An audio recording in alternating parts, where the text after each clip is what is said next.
하나님께서 허락해 주시는 하늘의 크신 은혜와 평강이 풍성하게 부어질 수 있게 되기를 간절히 주님의 이름으로 축복합니다. 앞뒤 좌우 옆에 계신 분들과 인사 먼저 나누겠습니다. 이 밤에 뵙게 돼서 참 반갑습니다. 이 밤에 뵙게 돼서 참 반갑습니다. 잘 오셨습니다.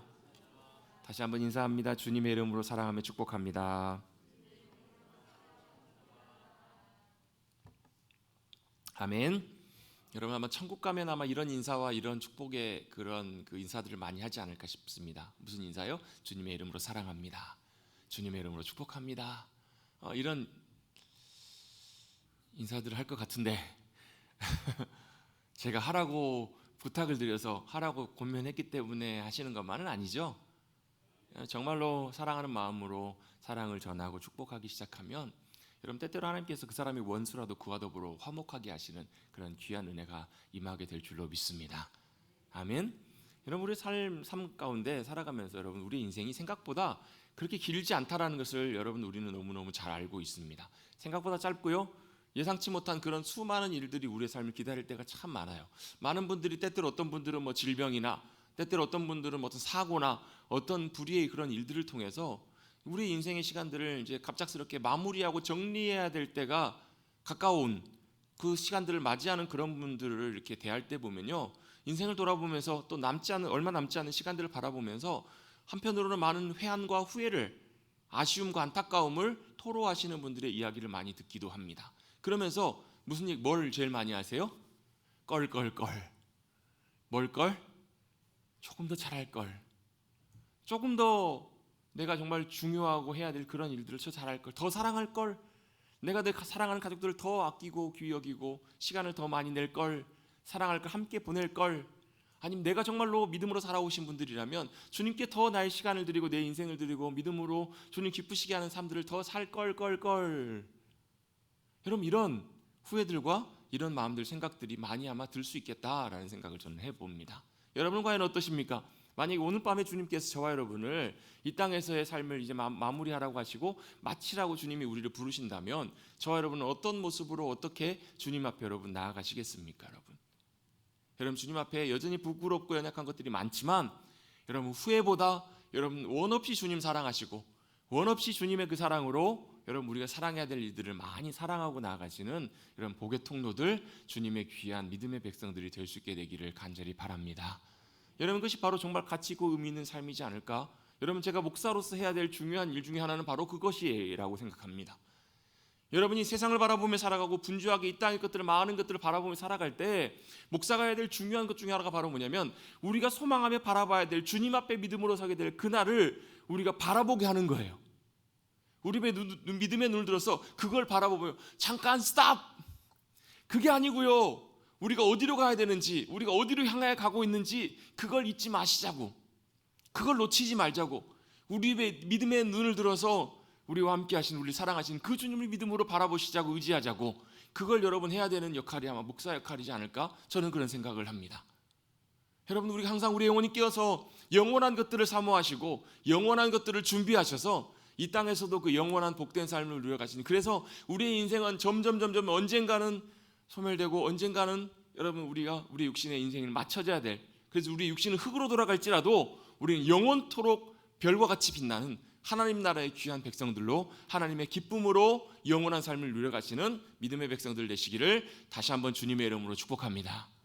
어젠가도 제가 우연찮게 이렇게 방송을 보는데 예전에 방송했던 제 방송을 보여주는 거예요. 저도 아련히 기억 속에 잊혀져 버렸다가 다시 보게 되는 방송이었는데, 그게 뭐였냐면 그 시랜드 참사, 혹시 기억나세요? 얼핏 기억나시죠? 유치원 아이들이 유치원에서 그 무슨 활동을 나가가지고 거기 숙소에서 자는데 정말 말도 안 되는 안타까운 사고로 거기서 여러분 정말 많은 아이들이 희생되는, 5살, 6살, 7살밖에 안 되는 그 아이들이 정말 화마에 희생돼서, 나중에 밝혀진 바는 정확하게 증거가 없기 때문에 그렇지만 선생님들은 회식한다고 아마 자리를 비운 것 같아요.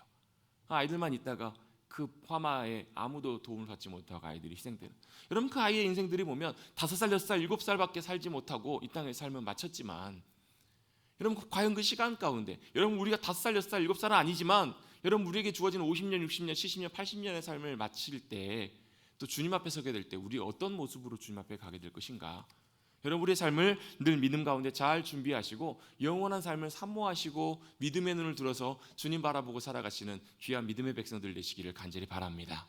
그래서 여러분 제가 이제 위임식을 마치게 됐지만 저에게 만약에 누군가가 저에게 목사님의 목회 가치와 철학과 방향이 의미가 무엇입니까? 라고 물으신다면 저는 이렇게 아마 한마디로 제 목회에 대해서 이렇게 소개를 한다면, 말씀을 드린다면 그 핵심 키워드가 하나님 나라라고 이렇게 소개를 할 것 같아요. 이제는 오랜 시간 같이 여러분 저와 한 4년간 함께 말씀을 나누고 지내왔기 때문에 이제 많이 좀 익숙해지신 분도 계시고 들어오신 분도 계시겠지만 저에게 있어서의 목회에 있어서 가장 핵심적인 키워드 하나를 딱 들어보자면 저는 하나님의 나라라고 말씀을 드릴 것 같아요. 하나님의 나라가 임하게 하는 거예요. 여러분 우리는 하나님의 나라 하면 천국 하면 나중에 가는 것으로 우리는 사실은 많이 생각하기가 참 쉬워요. 나중에 가는 것으로만 생각합니다. 그런데 단순히 그것만이 하나님의 나라가 아니라고 성경은 우리에게 말씀을 하세요. 간단하게 예수님께서 이렇게 기도하라고 말씀하셨던 주기도문에도 그 기도가 나오잖아요. 뭐라고 나와요? 나라가 임하게 하시옵소서. 나라가 임하시오며, 나라가 임한다라는 말은 뭐냐면요, 우리가 하나님의 나라를 가는 것뿐만 아니라 나라가 어떻다고요? 오는 것도 마찬가지로 하나님의 나라 역사라는 거예요. 하나님의 나라가 온다라는 거예요. 갑자기 이렇게 네, 갑자기 집중하시라고 아마 그런 것 같아요. 하나님의 나라가 우리 가운데 오는 것. 여러분 하나님의 나라가 오는 것인데 하나님의 나라가 어떻게 오는가? 믿음 가운데 그 하나님의 나라를 오게 할 수 있다라는 거예요. 여러분 믿음이 뭐예요? 믿음은 바라고 구하는 것이 믿음이에요. 믿음은 하나님이 약속하신 것이 실제로 성취되게 하는 것이 바로 뭐냐면 믿음의 능력이잖아요. 그래서 여러분 히브리서 12장 유명한 11장 믿음장에서는 뭐라고 말씀하냐면 믿음은 바라는 것들의 실상이고 보지 못하는 것들의 증거다라는 거예요. 그 말은 무슨 얘기냐면 믿음은 지금 내 손에는 없어요. 지금 내 눈으로는 육신의 눈으로 바로 보이는 것은 아니에요. 그런데 있다라는 것을 알아요. 그리고 오고 있다라는 것을 확신해요. 그렇잖아요. 여러분 제가 이 말씀을 전할 때마다 자주 드는 예가 있잖아요. 어떻게 예를 드냐면 제가 우연찮게 TV 채널을 돌리다가 중간에 요즘은 여러분 정규 채널 사이에 꼭 뭐가 끼어있냐면 홈쇼핑이 들어가 있어. 홈쇼핑이 딱 보다가 우연찮게 눈에 들어오는 물건이 생겨요. 보여요. 여러분도 그래 보신 적 있으시죠? 그래가지고 물건 주문해 보신 분 손 들어 보실래요? 손 내리세요. 아마 여러분들 아마 계실 거예요. 희한하게 보다 보면 꼭 그게 눈에 들어오게 만들어요.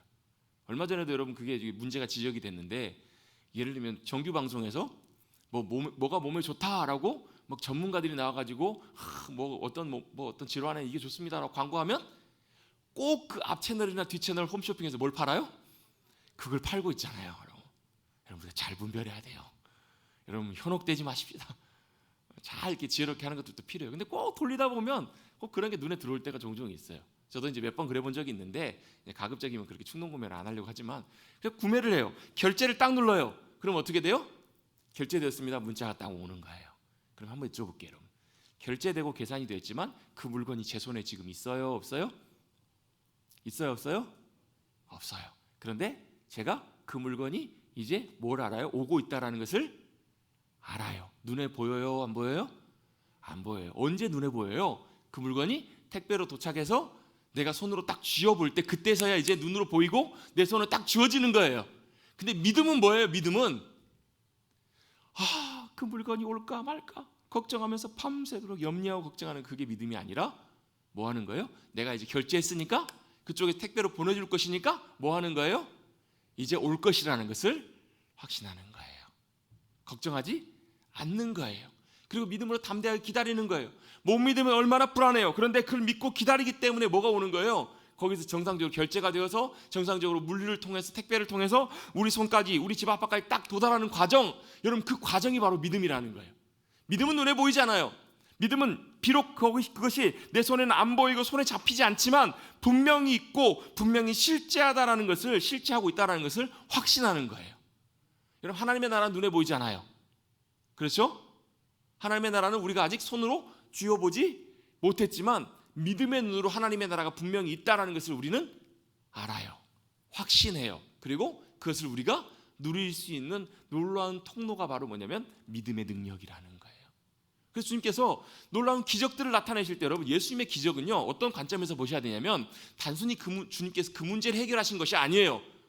주님이 이 땅에 오신 목적이 뭐냐면 하나님의 나라를 우리에게 선포하시고 전해주시고 보여주시려고 오시잖아요. 하나님의 나라가 뭐예요?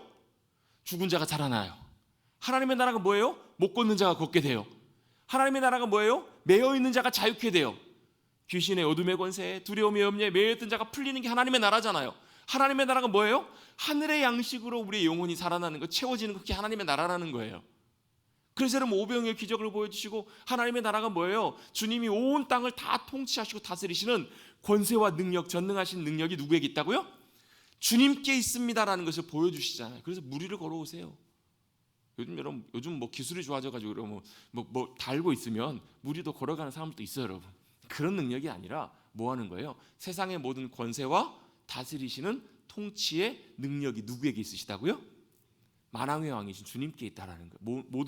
모든 만물을 통치하시고 다스리시는, 그게 바로 하나님의 나라의 권세인데 그걸 주님이 보여주시려고 이 땅에 오시잖아요. 그래서 눈먼 자가 눈을 뜨게 되고 못 듣는 자가 듣게 되고 귀신이 나가 쫓기고 이런 걸 보면서 주님 뭐라고 말씀하시냐면, 야, 이미 너희 가운데 하나님의 나라가 임하였다라는 거예요. 여러분 눈에 보이진 않지만 여러분 우리가 하나님의 나라를 이 땅 가운데 임하게 하는 통로가 바로 뭐냐면 믿음의 능력이에요. 믿음의 권세예요. 그걸 통해서 하나님의 나라가 우리 가운데 친히 임하게 할 수 있는 것이 있어요, 여러분. 그것이 바로 주님의 명령이고 주님께서 이 땅에 오셔서 행하신 일이라는 거예요. 눈에 보이진 않지만 저 멀리 우리가 죽은 다음에 가게 될, 또 주님의 나라가 올 때, 주님이 마지막 시대에 주님이 다시 오실 때 임하게 될 소망하는 하나님의 나라이지만, 이 나라를 우리의 삶, 지금 이 땅 가운데 임하게 하라고 주님은 우리에게 명령하셨어요. 그게 바로 주님의 기도잖아요. 하늘에 계신 우리 아버지, 아버지의 이름이 높임 받으시기 원합니다. 거룩히 높임 받으시기 원합니다. 또 뭐요? 나라가? 이 나라는 무슨 나라예요? 우리 나라가 아니라, 내 나라가 아니라, 나의 나라가 아니라 하나님이 다스리신 그 나라가 임하게 해달라고 기도하라고 말씀하세요. 그랬을 때 어떻게 해요? 뜻이 하늘에서 이룬 것처럼 이 땅에서도 이루어지는 놀라운 역사가 임하게 될 줄로 믿습니다. 여러분 이 땅에 내 뜻이 이루어지는 것보다요, 그 높고 높으신 하나님의 뜻이 이루어지는 것이 우리에게 훨씬 더 유익하고 복되다라는 것을 여러분 꼭 기억하시길 바랍니다. 그게 바로 하나님의 나라가 임하는, 바로 하나님의 나라를 이 땅에 누리고 살아가는 하나님 나라의 백성의 삶이고 믿음의 성도들의 삶의 모습이라는 거예요. 주님 그걸 우리에게 보여주시고 꿈꾸게 하시고 순종하며 나오게 하시는 거예요. 여러분 그 모습은 다 달라요. 하나님의 나라가 임하였을 때 어떤 이는요, 사도 바울처럼 하나님의 나라를 어디서 경험했냐면요, 여러 많은 군데가 있지만 빌립보 감옥에서 하나님의 나라가 임하는 걸 경험해요. 그렇죠? 빌립보 감옥에서 어떤 일이 벌어져요? 억울하게 매맞고 착고에 짜여가지고 다 갇혀가지고 억울하게 거기에 있는데 그들이 뭐예요? 기도하며 찬미하며 찬양하며 하나님을 높이고 기뻐하고 감사했더니 거기에 하나님의 나라가 임해요. 어떤 일이 벌어져요? 지진이 나요. 어제도 제주도에 4.9인가요? 지진이 일어났잖아요. 누가 댓글에 그런 글을 달았더라고요. 큰일 났다고. 내가 큰 맘 먹고 제주도로 귀농을 했는데, 귀향했는데 지진 나가지고 어찌해야 될지 모르겠다고. 여러분 하나님께서 친히 임하실 때는 온 땅을 다 뒤흔들고 임하십니다. 하늘까지도 다 흔들리게 주님께서 임하신다는, 그 뭐냐면 이 땅에는 여러분 우리가 뭔가를 의지해서 든든하게 설 곳이 없어요, 여러분. 일본은 여러분 워낙 지진에 여러분 많이 노출이 되다 보니까 그 정도 지진 갖고는 눈 하나 깜짝 안 한다고 하더라고요. 근데 여러분 지진이 안 일어나는 곳이라고 해서 안전지대가 아니에요, 여러분. 여러분 우리가 든든하게 털을 받고 든든하게 세워져야 되는 유일한 곳은 바로 이 몸의 소망 무언가 우리 주 예수뿐일세, 굳건한 반석이시니 그 위에 내가 서리라, 그 위에 내가 서리라. 그것만이 여러분 흔들리지 않는 영원한. 그래서 히브리서 12장에 보면 하나님이 옛날에는 시내산에 처음 임하실 때는 땅을 주님이 뒤흔드셨대요. 주님이 오셨더니 막 지축이 움직이는 거예요. 주님이 영광 가운데 임재하실 때. 그런데 주님이 다시 오실 때는 어떻게 해요? 하늘도 움직이고 모든 우주 만물이 다 주님께서 움직이실 거라는 얘기예요. 그만큼 강력하게 임하시는데 그 이유가 있어요. 흔들리지 않는 영원한 것을 세우시기 위하여. 하나님께서 때때로 우리의 삶을 흔드실 때가 있습니다. 때때로 우리 삶의 자리와 공동체와 이런 것들을 다 흔드실 때가 있어요. 이유가 분명해요. 왜요? 우리가 혹시라도 흔들리지 않는, 흔들리는, 여러분 주님 말고 다른 것 위에 세워져 있는 모든 것들이 있다면 다 흔들리면 어떻게 되세요? 주님 흔들어 버리시면 다 무너지는 거예요. 여러분 고린도서 4장인가요? 3장인가요? 고린도서 3장인가요? 여러분 주님께서 우리를 테스트하시기 위해서 나중에 불로 주님이 임하실 때 어떻게 해요? 거기에 지푸라기, 나무 이런 것들로 지어진 것들은 다 없어져 버릴 거라고. 진짜 불에도 없어지지 않는 그것으로만 남아있는 거, 그게 진짜 믿음이고 그게 진짜 주님이 찾으시는 마지막 때의 귀한 것들이라고. 여러분 주님이 다 흔드세요. 뭘 보시려고? 흔들리지 않는 것을 주님이 구하게 하시려고요. 여러분 바로 흔들리지 않는 것들을 주님께서 우리 가운데, 이 땅 가운데 세우시도록, 그게 바로 하나님의 나라가 임하는 거예요. 세례와 사도 바울은 바로 그것을 경험하고 그것을 목격했던 사람이에요. 그게 바로 뭐예요? 그 빌립보 감옥에서 하나님의 나라가 임하는 것을 경험한 거예요. 여러분 우리 지난주에 우리 위임식 때 신목사님 오셔서 설교해 주셨던 말씀 기억나시죠? 베드로가 헤롯에게 붙잡혀가지고 감옥에 갇혀 있어요. 그곳에서 하나님의 놀라운 기적의 역사를 경험하잖아요. 실제 여러분 지금도 그런 역사를 경험하는 분이 있어요. 한 20여 년 전인가요? 우리 그 한국교회 소개됐던 책이 하나 있어요. 중국의 가정교회 지도자에 대한 책인데요. 하늘에 속한 사람들에 대한 책에 보면 거기서도 똑같은 일을 경험을 해요. 그분이 이제 예수님 믿는다라는 거, 예수님 전한다는 것 때문에 감옥에 갇히게 됐어요. 근데 베드로처럼 똑같이 감옥에 갇혀 있는데 툭툭 누가 깨우더라는 거예요. 문이 다 열려요. 다 열려 나가봤더니 어디예요? 감옥 밖이더라는 거예요. 여러분 그런 역사와 일들을 주님께서 경험하게 하시는 것, 바로 거기에 뭐가 임한 거냐면 하나님의 나라가 임한 거예요. 다니엘은요 그 하나님의 나라가 임하는 것을 어디서 목격하냐면 사자굴에 들어갔을 때 경험해요. 사자들이, 아이 목사님 사자들이 배가 별로 안 고팠나 보죠. 아니요, 다니엘을 꺼낸 다음에 다니엘을 모함했던 사람들을 던졌더니요 그 사람들이 땅에 떨어지기도 전에 사자들이 와서 다 먹어버려요. 다 삼켜버려요. 하나님께서 사자들의 입을 막아놓으신 거예요. 여러분 바로 그곳에 다니엘의 삶 가운데, 다니엘의 사자굴 가운데 하나님의 나라가 임하는 걸 경험해요. 여러분 오늘 제가 성경 읽다가 여러분 그 열왕기 상 말씀을 읽다 보는데, 열왕기 하 말씀을 읽는데 뭐가 나오냐면 엘리야의 이야기가 나와요. 엘리사의 이야기가 나와요. 엘리사가 언제요? 도단에 있을 때 아람 왕이 도단으로 엘리사를 보내려고, 엘리사를 잡으려고 군대를 보내요. 사환 게하시가 깜짝 놀래가지고 큰일 났습니다. 선생님 우리를 잡으려고 아람 군대가 주변에서 다 진치고 어마어마한 군대가 우리를 찾아왔습니다. 엘리사가 눈 하나 깜짝 안 해요. 왜요? 엘리사는 뭘 본 거예요? 거기에 임하시는 하나님의 나라의 군대를 그는 본 거잖아요. 주님, 저 이에 게하시의 눈을 열어서 보게 해주십시오. 그가 눈을 열어 봤더니 뭐가 보여요? 하나님 나라의 군대가 엘리사와 그 도단성을 보호하고 계신 걸 보게 되잖아요. 여러분 바로 그것이 하나님의 나라가 임하는 놀라운 역사를 경험하는 거예요. 물론 최종적으로 완성될 하나님의 나라는 지금 오고 있지만, 아직 예비되어 있지만, 내 삶의 하나님의 나라를 누린다는 것은 여러분 천국의 기쁨을 누리는 것이고 영광이고 감격이고 즐거움인 줄로 믿습니다. 그걸 여러분 누리고 살아가는 것이 바로 믿음의 백성들의 삶의 모습이에요. 그게 하나님의 나라가 임하는 것이고요. 여러분 그 하나님의 나라가 임하게 하기 위해서 몇 가지 중요한 것들이 있는데, 가장 중요한 것 중 하나가 바로 뭐냐면 하나님의 말씀이에요. 왜냐하면 하나님의 말씀은 하나님 나라의 법이고 하나님 나라의 질서이고 하나님 나라의 바로 하나님 나라의 체계이기 때문에 그래요. 하나님 나라의 법과 질서가 바로 뭐냐면 하나님의 말씀이에요. 그래서 그 하나님의 나라의 법과 질서를 누리며 살아가는 삶, 여러분 하나님의 나라를 어떻게 맛보며 살아갈 수 있냐면요, 바로 주님을 예배하고 주님을 찬양하고 경배함 가운데 천국의 기쁨을 맛볼 수 있도록 주님께서 우리 가운데 허락해 주시는 그 기쁨이 바로 예배의 기쁨이고 찬양의 기쁨이에요. 여러분 우리 예배 가운데 여러분 그런 은혜가 부어질 수 있게 되기를 여러분 간절히 바랍니다. 여러분 우리가 예배할 때마다, 우리가 주님을 높이며 찬양할 때마다 하늘 문이 열리고 그곳에서 하늘의 기쁨과 영광이 우리 마음 가운데 부어져서 계시록 4장 5장에 나오는 것처럼 사도 요한이 계시록 4장 5장에 천국을 주님께서 경험하게 해주세요. 가봤더니 어떤 것들이 보여요? 거기서 보좌에 앉으신 높으신 주님을 찬양하고 경배하고 그 앞에 엎드려지는 천상의 예배가 드려지는 모습을 보게 되는 것처럼, 여러분 이 땅에서도 그 하나님의 나라의 천국의 기쁨을 누리도록 주님께서 우리를 초청하시는 자리가 바로 뭐냐면 예배 자리고 주님을 경배하고 찬양하는 자리라는 거예요. 여러분 그런 하늘이 열리는 귀한 은혜가 우리 예배와 찬양과 경배 가운데 나타날 수 있게 되기를 간절히 바랍니다. 그리고 그 법대로 살아가면서 하나님의 나라를 내가 누리며 살아가는 것을 보여주는 것, 그것이 드러나는 것, 증거되는 것, 그게 바로 뭐냐면 전도이고 선교라는 거예요. 그래서 여러분 우리 교회 사역 가운데 하나님의 나라가 차지하는 핵심적인 것들은 굉장히 중요해요. 여러분 물론 그 하나님의 나라가 임하기 위해서는 여러 가지 또 필요한 것들이 있습니다. 바로 기도도 필요해요. 왜요? 그 기도의 강력함이 하나님의 나라를 실제로 임하게 하는 굉장히 중요한 능력이고 통로가 돼요. 자, 예수님이 변화산에 올라갔다 내려오셨어요? 근데 밑에 막 난리가 났어요. 왜 그런가 봤더니 아들이 간질로 또 귀신 들려가지고 어렸을 때부터 막 꼬꾸라지고 막 난리가 나서 아무에게도 고침받지 못했던 그 아들을 좀 고쳐달라고 예수님 만나러 왔는데 예수님이 어디 계세요? 변화산에 올라가 계신 거예요. 예수님의 제자들이 있으니까 제자들에게 부탁을 한 거예요. 이 아들 좀 고쳐달라고. 그랬더니 어떻게 해요? 기도하는데 아이고 참 안 고쳐지는 거예요. 안 되는 거예요. 주님이 오셔갖고 어떻게 해요? 그들을 꾸짖으세요. 그러면서 믿음 없는 것들을 꾸짖으시면서 할 수 있거든이 무슨 말이냐? 믿는 자에게는 능치 못한 일이 없느니라. 그리고 나서 주님이 그 귀신을 내어 쫓아주세요. 고쳐주세요.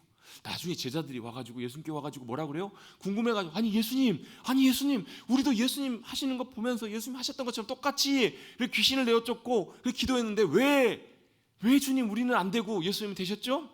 예수님 뭐라고 말씀하시냐면요, 기도 외에는 이런 이유가 이런 종류의 일들이 나타날 수가 없다라고 말씀을 하시는 거예요. 그게 바로 기도의 능력이고 권세라는 거예요. 여러분 다른 차이가 아니라 여러분 우리가 기도함으로 믿음으로 주님 앞에 나가셔서 기도에 승리할 때, 기도로 충만하게 우리의 심령들이 채워지게 될 때, 기도의 능력이 우리 가운데 부어지게 될 때 그 놀라운 기도의 능력이 뭘 임하게 한다고요? 병을 고치고요, 귀신을 내어 쫓고요, 어둠의 권세가 무너지게 하는 바로 그 하나님의 나라의 강력한 능력이 바로 그 가운데 임하게 된다라는 거예요. 아멘. 그럼 나중에 여러분 우리 귀한 믿음의 성도들 가운데서도 그 기도의 귀한 능력들이 부어지게 될 줄로 믿습니다. 주님께서 그 능력을 분명히 부으실 때가 올 거예요. 지금 우리는 이제 하나님의 나라에서 많이 준비하고 또 우리 하나님의 말씀대로 잘 준비되어가는 게 필요하거든요. 왜요? 잘 준비되지 않고 하나님의 능력이 우리 가운데 부어지게 되면요, 그거에 대한 또 부작용들이 있어요. 그거에 대한 또 여러 가지 것들이 있기 때문에 지금은 아직은 어쩌면 조금 더 시간이 필요할 수도 있어요. 그런데 어쨌든 간에 중요한 것은 기도하면서 여러분 하나님의 나라의 능력이 우리 가운데 임할 수 있게 되기를 여러분 또 기도하시고 사모하시길 바랍니다. 또 여러분 그렇게 기도할 때 또 뭐가 하나님의 나라가 임할 때 필요하냐면 성령님의 능력과 권세가 필요해요. 하나님의 나라는 주님이 다스리시는 것인데 그 다스리심을 위해서 성령님이 우리 가운데 역사하셔야 되기 때문에도 그렇다라는 거예요. 굉장히 중요한 통로들이에요. 방법들이에요. 그런데 어쨌든 간에 중요한 것은 기본적인 가장 하나님의 나라에 있어서 가장 기본적인 베이직한 것 중에 하나가 바로 뭐냐면 하나님의 말씀이라는 거예요. 하나님의 말씀이 하나님 나라의 질서이고 통치 원리이고 법이라는 거예요. 그래서 여러분 우리가 여러분 하나님의 말씀을 잘 아는 것들은 너무너무 중요해요. 뿐만 아니라 아는 것에서 그치는 것이 아니고요, 그 하나님의 나라의 말씀이 우리의 삶이 되게 하는 것이 중요해요. 그래야 우리의 삶의 자리 가운데 하나님의 나라가 바로 임할 수 있기 때문에 그래요. 여러분 왜 우리가 여러분 하나님의 말씀을 지키며 순종하는 것들이 왜 중요해요? 여러분 하나님 말씀대로 순종하셔야 되죠? 아멘. 하나님 말씀대로 잘 따라가셔야 되죠? 왜요?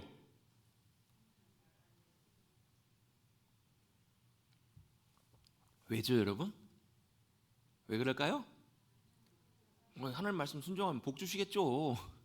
하나님 말씀대로 순종하면 하나님께서 뭐 잘 해주시겠죠. 여러분 하나님의 말씀대로 여러분 순종하는 것들이 왜 중요하냐면 바로 무슨 복을 받기 위해서 맞아요. 그 복도 임하겠죠. 그런데 그것이 바로 이 땅에서 하나님 나라를 살아갈 수 있는 길이고 비결이기 때문에 그래요. 이 땅에서 하나님의 나라를 누리며 살아갈 수 있는 삶이 길이 되고 비결이 되기 때문에 그래요. 자, 오늘 본문 말씀 한번 봅니다. 6장입니다. 6장 1절 말씀 먼저 한번 읽어볼게요. 이는 곧 너희 하나님 여호와께서 너에게 가르치라고 명하신 명령과 규례와 법도라. 자, 여기서 보시면 명령과 규례와 법도가 나오는데요, 성경에 보면 뭐 율법, 말씀, 명령, 규례, 법도 또 뭐 여러 가지 다양한 표현들이 나오는데 이 표현들은 사실 좀 약간 세부적으로 살펴보면 좀 다른 차이가 있긴 있어요.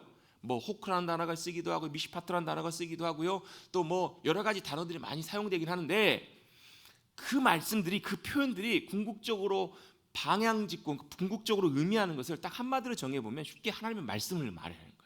하나님의 말씀, 명령, 하나님의 지시, 이런 것들을 의미하는 거예요. 그런데 이것들이 바로 하나님께서 명하신 명령과 규례다. 바로 뭘 말하는 것이냐면 이는 그 앞에 나와 있는 내용이 뭐냐면 대표적으로 십계명이 나와요. 십계명이 나오고 여러 가지 그에 대한 설명들이 간단하게 나오는데 이 말씀뿐만 아니라 우리가 크게 보면 이 하나님의 말씀 자체, 이 성경, 이것으로 함축시켜서 이 모든 것들이 하나님의 명령, 규례, 법도라고도 우리가 이해할 수 있다라는 거예요.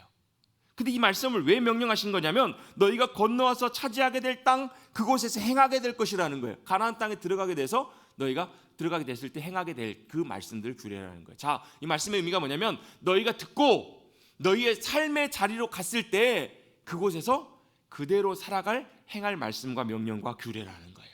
자, 2절 말씀 한번 같이 한번 읽어봅니다. 2절 3절까지 같이 읽을게요. 시작.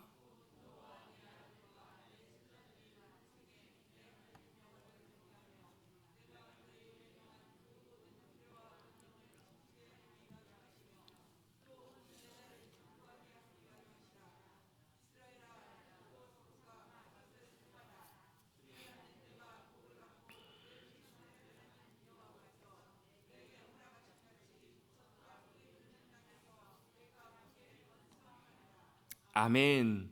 자, 2절, 3절. 자, 여기 신명기 말씀은요, 사실 그 모세 유언과 같은 말씀입니다. 그래서 여러분 신명기 말씀을 읽다 보면 앞에 뭐 출애굽기나 레위기나 민수기의 말씀과 반복되는 것들을 많이 보시게 될 거예요. 왜냐하면 모세가 이제 가나안 땅에 들어가기 직전에 이제 가나안 땅 앞에 바로 이제 요단강 건너기 직전에 모세가 이제 자신은 못 들어가거든요.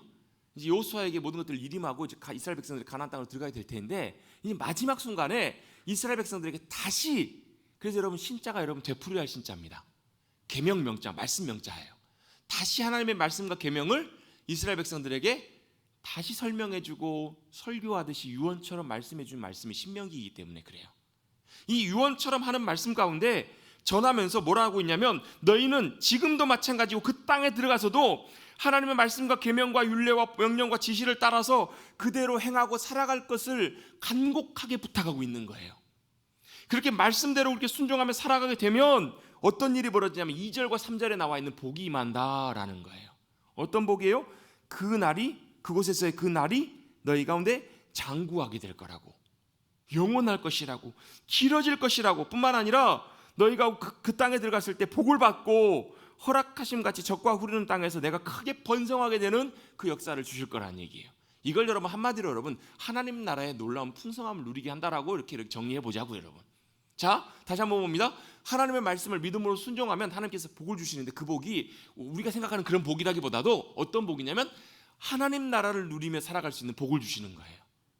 우리가 우리의 삶의 자리에서도 그대로 말씀대로 여러분 살아가서 그 말씀이 우리의 삶에 임하게 되면 여러분 우리의 삶에 임한다는 것은 뭐냐면 예전에는 이렇게 살아가는 거예요. 예전에는 내 방식대로 살아가고 내가 내 마음대로 말하고 내 생각대로 살아가고 내가 하는 대로 원하는 대로 이렇게 살아갔던 삶이었다면 이제는 어떻게 해요? 하나님이 말씀하시고 우리에게 음성으로 들려주시는 그 말씀이 어떻게 해요? 내 생각을 바꾸는 거예요. 내 계획을 바꾸고 내 말투를 바꾸고 내 말을 바꾸고 행동을 바꾸고 삶을 당신 왜 이렇게 변했어? 어떻게 변했어요? 하나님 말씀하시는 대로 하나님의 나라의 백성의 삶의 모습대로 그걸 여러분 한마디로 정리해보면 이렇게 바꿀 수 있거든요. 주님 닮아가는 삶.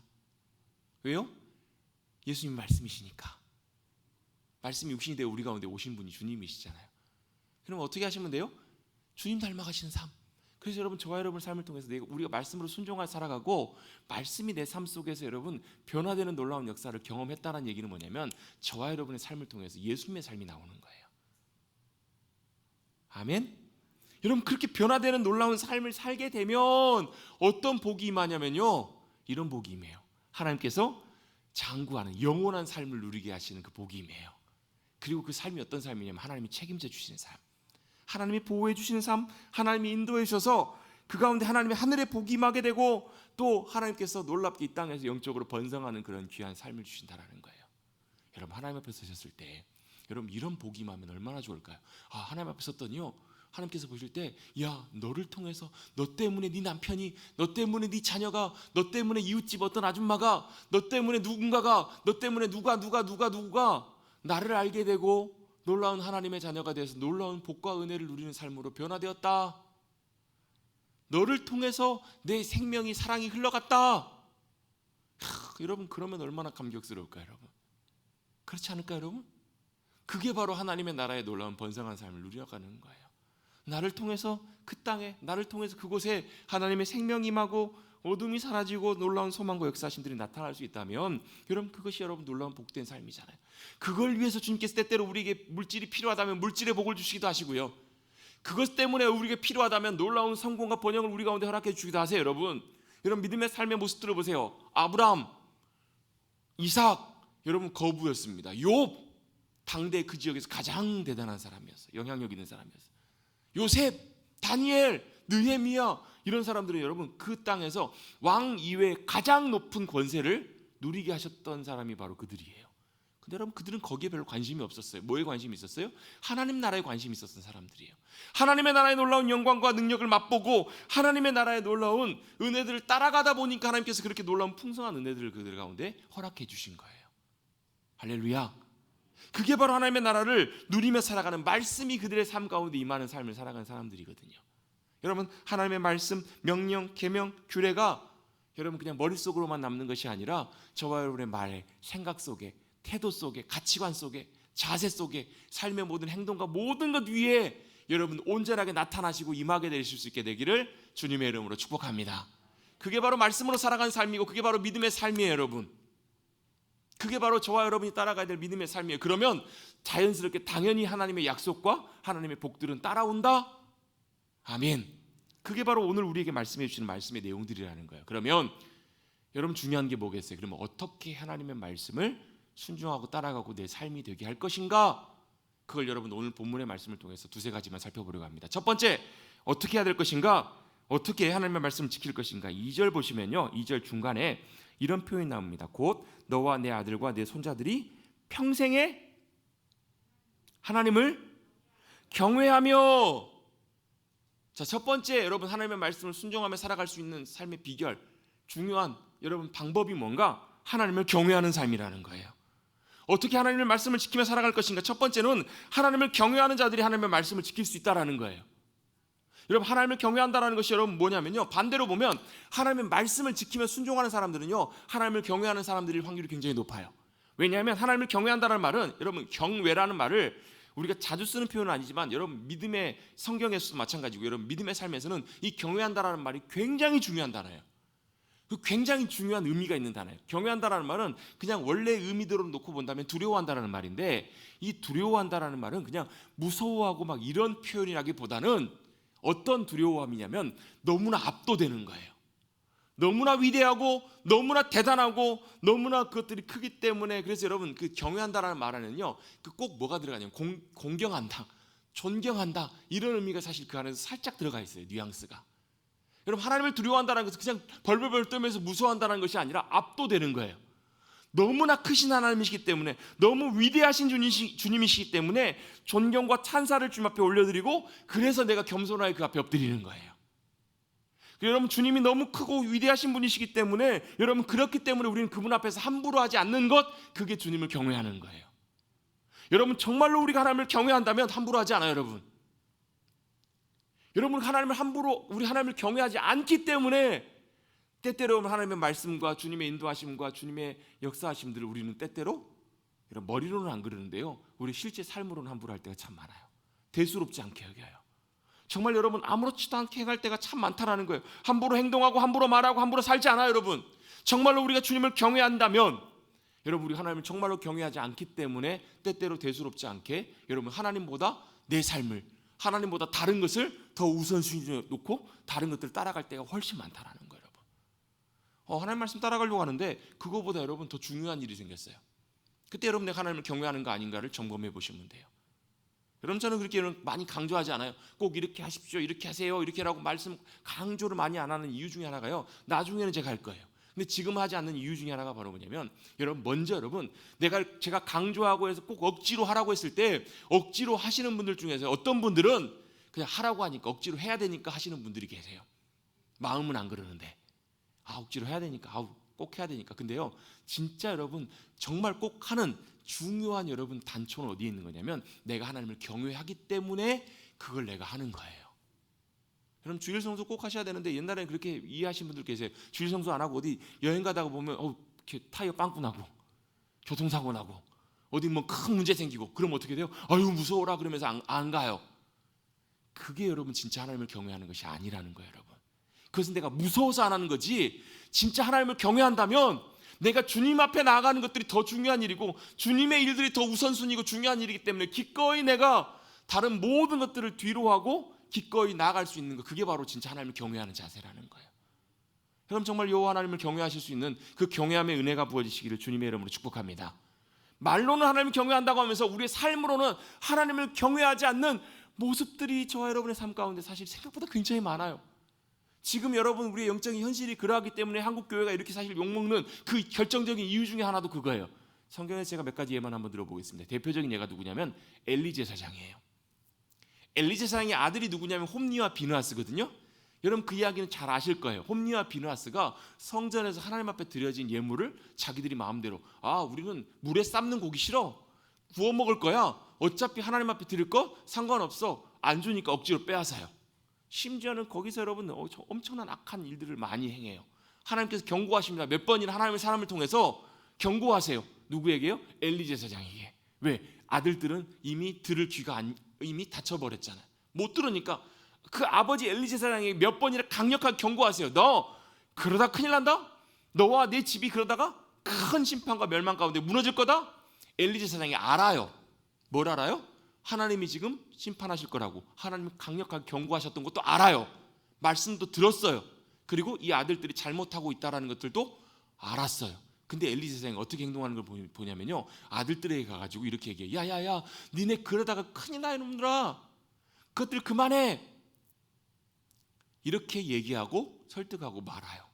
정말로 만약에 하나님 앞에서 이 음성을 듣고 하나님을 경외하는 마음으로 주님 앞에 나오는 그런 마음들이 있었다면 어쩌면 그 아버지 엘리부터 옷을 찢고 주님 앞에 죄를 뒤집어 쓰고 정말로 목숨을 걸고 주님 앞에 돌이키며 나왔을지 몰라요.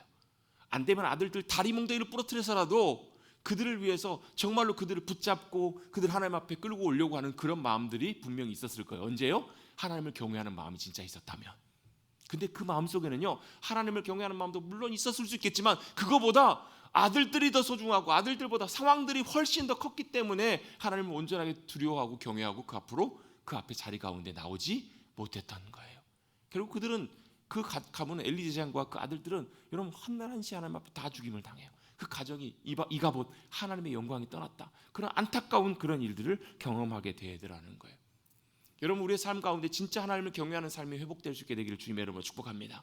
성경에 보면 몇 가지 예들이 더 있어요. 아나니아와 삽비라, 이들은 뭐예요?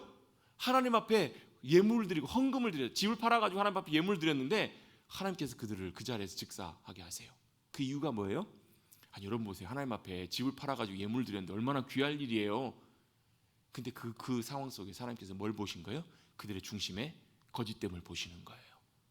이런 말로 정말로 하나님 앞에 우리가 하나님을 경외하는 마음들이 있다면 여러분 하나님 앞에 11조 드리는 거예요? 여러분 하나님 앞에 믿음으로 순종하는 거예요? 여러분 정말로 우리 마음 가운데 하나님 경외함이 있다면 여러분 그것은 여러분 믿음의 모습 가운데 다 그대로 드러난다라는 거예요. 저는 여러분 목사이기 때문에 분명히 그런 부분들을 또 가르치고 또 그것들을 이끌고 훈련해야 될 그 분명한 저에게 사명과 책임들이 있지만 여러분 저보다도 누가 더 잘하세요? 하나님이 더 잘하신다라는 거예요. 여러분 하나님을 경외하는 마음들이 있다면 그 가운데서 여러분 내가 내 의도대로 내 마음대로 결정하고 판단하지 않고 하나님이 기뻐하시고 원하시는 모습대로 드려질 수 있는 것, 그게 바로 진짜 하나님을 경외하는 삶임을 여러분 꼭 기억하시기를 주님의 이름으로 축복합니다. 그래서 여러분 하나님을 경외하는 마음이 우리 가운데 있다면 여러분 말씀을 순종하고 따라가는 것, 여러분 그것이 당연히 진행된다라는 거예요. 여러분 하나님의 말씀 가운데 여러분 믿음으로 서셔서 또 하나님을 경외함 가운데 서셔서 내 의도와 내 뜻보다 내 마음보다 하나님의 의도와 마음과 뜻을 잘 헤아려서 여러분 말씀하시는 그 주님의 음성을 잘 듣고 내 생각이나 내 계산 거기다 얹지 말고 그대로 믿고 순종하셔서 주님을 잘 따라가시는 여러분 말씀 가운데 승리하시는 저와 여러분 되시기를 주님의 이름으로 축복합니다. 그렇게 믿음으로 순종하면, 믿음으로 나가면 거기는 뭐가 있냐면 하나님의 뒷받치심이 있어요. 하나님이 책임지시고 공급하시고 역사하시는 인도하심들이 있다라는 거예요. 그 말씀의 놀라운 능력을 경험하게 하신다라는 거예요. 여러분 그 말씀들이 우리 가운데 놀랍게 채워져서 여러분 살아계신 하나님을 놀랍게 경험하는, 하나님을 경외함 가운데 말씀의 놀라운 능력의 역사들을 경험하시는 저와 여러분 되시기를 주님의 이름으로 축복합니다. 그래서 여러분 말씀을 순종하는 것이 저와 여러분의 복이에요. 아멘. 진짜 복이에요. 만약 그것을 순종하는 것이 복이라고 했는데 그렇지 못하다고 느꼈다면 여러분 확인해 보셔야 돼요. 뭘요? 내 과정 속에 하나님을 경외함이 없는 것이 있는가? 중간에 점검해 보셔야 된다는 거예요. 시간이 많이 갔기 때문에 두 번째 나눕니다. 어떻게 하나님의 말씀을 순종하며 살아갈 수 있을 것인가? 하나님의 말씀이 내 삶이 되게 하실 것인가? 두 번째 중요한 방법은 바로 뭐냐면 하나님을 사랑하는 것에서부터 시작한다는 거예요. 여러분 진짜 사랑하면요, 내가 그 사람 진짜 사랑하면 뭐의 차이가 있냐면 그 사람의 말에 귀 기울여 듣습니다. 그 사람이 뭘 원하는지 뭐라고 얘기하는지를 잘 들어요. 여러분 저도 종종 그럴 때가 있는데요. 뭐 사줘 해줘 이렇게 얘기하면 저희 아내나 저희 아이들이 얘기하면 처음에는 시큰둥 이렇게 반응을 해요. 바로 그 자리에서 알았어 이렇게 잘 얘기 안 해요. 글쎄 보고 상황 보고 할 수 있으면 뭘 또 그런 걸 또 사달라 그래 이래놓고 들어갈 때 어떻게 들어가요? 들어갈 때 쓱 사가지고 들어가요. 그게 여러분 효과가 좋더라고요. 이거 저희 아내가 들으면 안 되는데 그럼 듣는 거예요. 귀담아 듣는 거예요. 아닌 것처럼 보이지만 경상도 분들 그러신다면서요. 남자분들이 띡 들어오면서 오다 주었다 이러면 툭 준다면서요. 오다 주었다 뭐 하는 거예요? 마음이 가 있는 거예요. 그렇기 때문에 그 사람의 마음의 소리도 듣고 필요한 소리를 듣는 거예요. 여러분 정말로 우리가 하나님을 사랑하는 마음들이 있다면 여러분 하나님께서 말씀하시는 그 음성에 우리 귀가 가 있어요. 하나님께서 우리를 사랑하시기 때문에 저와 여러분의 신음소리까지도 다 들으세요. 여러분 엄마는 자면서도요 아기의 쌕쌕거리는 소리까지도 다 귀를 기울여요. 아기가 울면 여러분 엄마가 벌떡 깨요. 아빠는 못 일어나요. 엄마는 깨요. 왜요? 엄마의 모성애가 더 큰가 봐요. 깨고 듣고 움직여요. 왜요? 사랑하면 들려요. 여러분 저와 여러분이 정말로 하나님을 사랑하는 마음이 있다면 하나님 말씀이 우리의 심령 속에 들려질 때가 임하게 될 줄로 믿습니다. 여러분 하나님은 저와 여러분을 사랑하시기 때문에 신음소리에도 응답하시고 우리의 말할 수 없는 그 탄식 속에서도 들으시고 응답하시는 분이 우리 하나님 아버지시잖아요. 믿으십니까? 그렇다면 하나님께서 나를 그렇게 사랑하고 계신다는 거예요. 그럼 나도 그 주님을 그렇게 사랑하면 주님의 음성을 듣고 따라갈 수 있는 그 길들이 열려지는 거예요. 여러분 회사에 보면 그런 사람들이 있어요. 내가 사장인데 일만 열심히 하는 사람이 있어요. 이 사람은 어떤 사람이냐면 정말로 사장인 나를 존경해요. 그리고 신뢰해요. 그래서 정말 사랑하는 마음으로 여러분 그런 태도와 마음으로 일하는 사람이에요. 여러분 저와 여러분이라면 어떤 사람을 여러분 신뢰하고 더 일을 맡기시겠어요? 여러분 물론 여러 가지 따져봐야 되겠지만 정말로 신뢰하고 사랑하는 많은 사람은요, 사랑하고 그 마음을 듣고 따라가는 사람은 사장의 의도를, 주인의 의도를 잘 알아요. 잘 헤아리고 정말로 주인의 의도대로 그 일들을 최선을 다해서 따라가며 순종하는 그런 사람들일 거예요. 여러분 사랑하면 가까워집니다. 사랑하면 들려집니다. 그래서 여러분 하나님께서 우리에게 그러신 것처럼 우리도 그러하기를 원하며 따라가는 것, 그게 바로 하나님 말씀을 순종하며 따라가는 귀한 삶의 동기가 될 줄로 믿습니다. 아멘. 그래서 여러분 뭐 하라는 거예요? 야, 내가 하나님 한 분이 있기 때문에 내가 너희를 사랑한 것처럼 너희도 나를 어떻게 하라고요? 마음과 뜻과 힘을 다해서 여호와 하나님을 사랑하라. 여러분 같이 한번 고백해 보겠습니다. 마음과 뜻과 힘을 다하여 하나님을 사랑합니다. 아멘. 이렇게 사랑하라고 주님 명령하셨잖아요.